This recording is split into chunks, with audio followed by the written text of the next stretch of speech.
The Miracle, Episode 87, Call in the Holy Land, Panggilan di Tanah Suci. Ada panggilan yang terjadi ribuan tahun lalu di atas sebuah bukit yang bernama Bukit Abu Kubais. Yang menerima perintah untuk melakukan panggilan itu adalah Nabi Ibrahim alaihissalam. Semasa ia bersama anaknya, Nabi Ismail, melanjutkan pembangunan Ka'bah di Tanah Suci Mekah.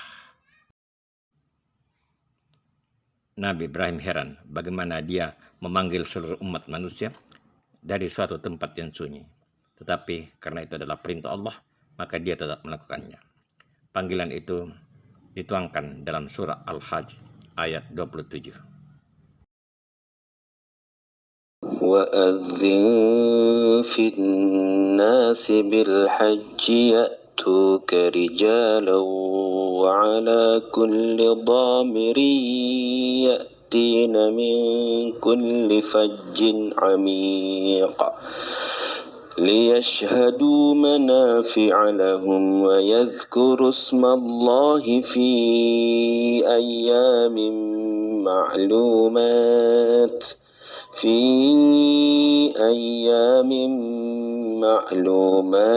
على ما رزقهم من بهيمة الأنعام فكلوا منها وأطعموا البائس الفقير ثم ليقضوا تفثهم وليوفوا نذورهم وليطوفوا بالبيت العتيق. Dan berserulah kepada manusia untuk mengerjakan haji. Niscaya mereka akan datang kepadamu dengan berjalan kaki dan mengendarai unta kurus yang datang dari segenap penjuru yang jauh.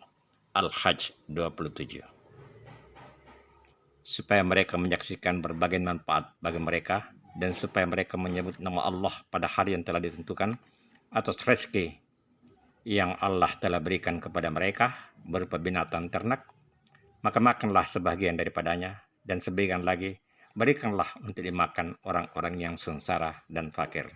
Al-Hajj 28. Kemudian hendaklah mereka menghilangkan kotoran yang ada pada badan mereka, dan hendaklah mereka menyempurnakan nazar-nazar mereka, dan hendaklah mereka melakukan tawaf sekeliling rumah yang tua itu, Baitullah. Al-Hajj 29. Seruan Nabi Ibrahim saat itu hanya dijawab oleh eko dari gua-gua dan bukit-bukit sekelilingnya. Bagaimanapun, karena panggilan Nabi Ibrahim itu diabadikan di dalam Al-Quran sehingga sampai pada generasi yang lahir ribuan tahun kemudian. Kini, panggilan itu dapat didengar melalui berbagai media audiovisual, khususnya di era digital ini. Jutaan manusia dari seluruh penjuru dunia memenuhi panggilan itu untuk berhaji secara tahunan dan umrah setiap hari. Jawaban akan panggilan itu dalam kalimat labbaik Allahumma labbaik. Saya memenuhi panggilanmu ya Allah, saya memenuhi panggilanmu. Mereka datang dari tempat-tempat jauh untuk memenuhi panggilan itu dengan kendaraan dengan alat transportasi unta-unta kurus.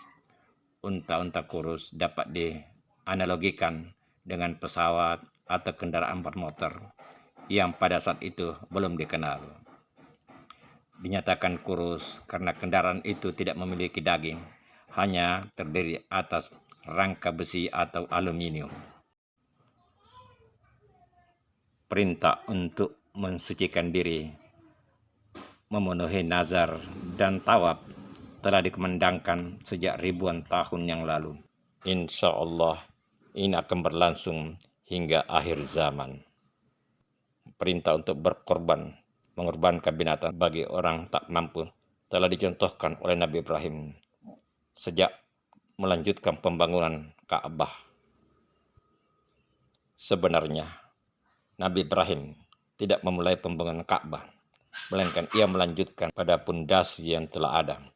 Nabi Ibrahim telah menyebutkannya sejak awal dia datang ke tempat suci ini. Ia berkata bahwa ia telah menempatkan turunannya di rumah Allah yang suci, Baitullah.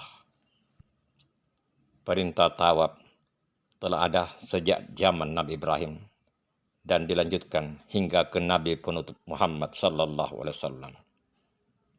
Tawaf mengelilingi Ka'bah dari kanan ke kiri diikuti secara internasional oleh berbagai lembah meskipun mereka bukan orang muslim. Mengapa demikian?